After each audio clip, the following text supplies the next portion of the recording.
Morning ಎಲ್ರಿಗೂ, ಹೇಗಿದ್ದೀರಾ? ನಾನು ನಿಮ್ಮ ಪ್ರೀತಿಯ ರಶ್ಮಿ.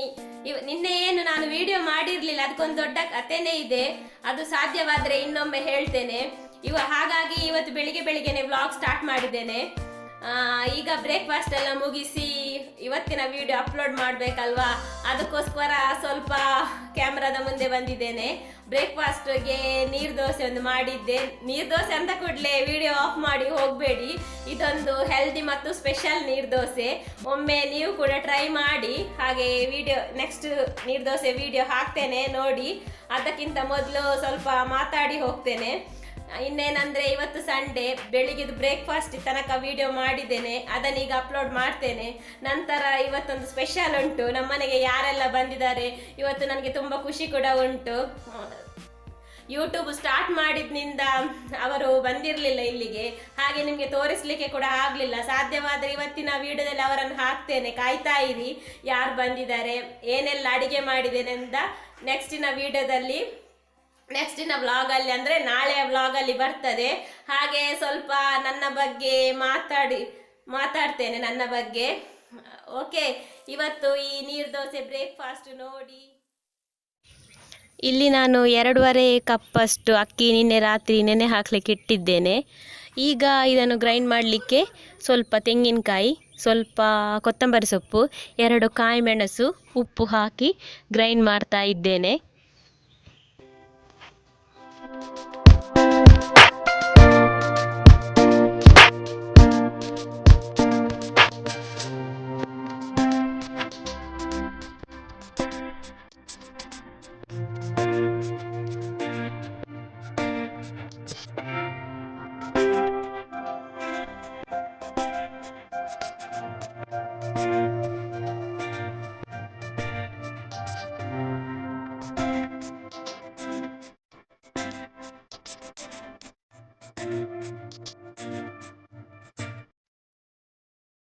ಗ್ರೈಂಡ್ ಮಾಡಿ ಆಗಿದೆ.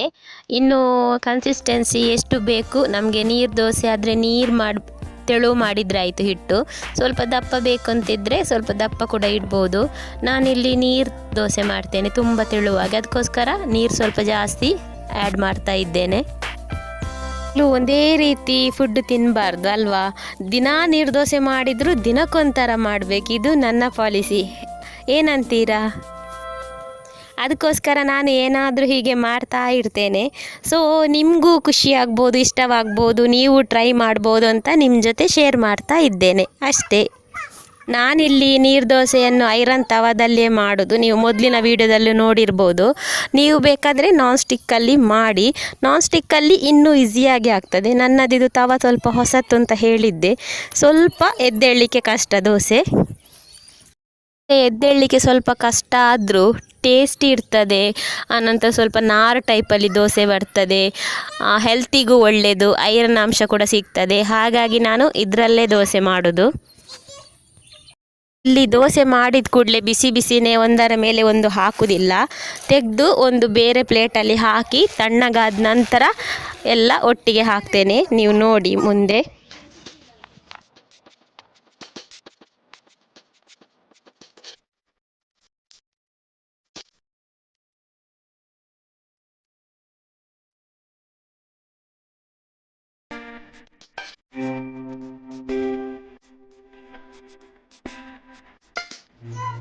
ನೋಡಿ, ಇಲ್ಲಿ ದೋಸೆ ಮಾಡಿ ಮೊದಲು ಈ ಥರ ಒಂದು ಪ್ಲೇಟಲ್ಲಿ ಅಥವಾ ಹೀಗೆ ಬಾಳೆ ಎಲೆಯಲ್ಲಿ ಹಾಕಿ ಇಡಬೇಕು.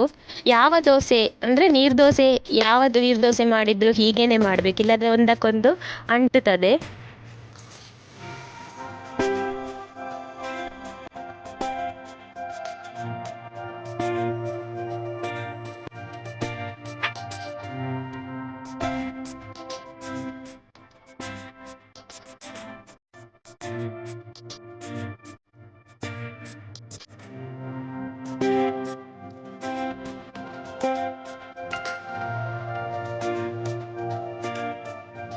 ಹೇಗಾಯಿತು ನಿಮಗೆ ಈ ದೋಸೆ? ಇಷ್ಟವಾಯಿತಾ?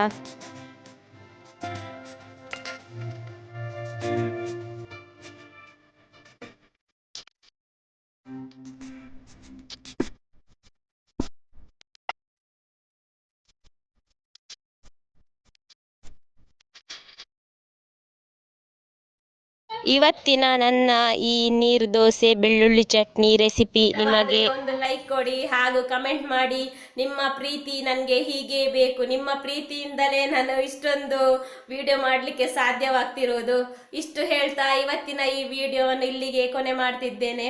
ಸಿಗೋಣ ಮುಂದಿನ ವಿಡಿಯೋದೊಂದಿಗೆ. ಅಲ್ಲಿ ತನಕ ಕಾಯ್ತಾ ಇರಿ. Take care. Bye bye. Happy Sunday.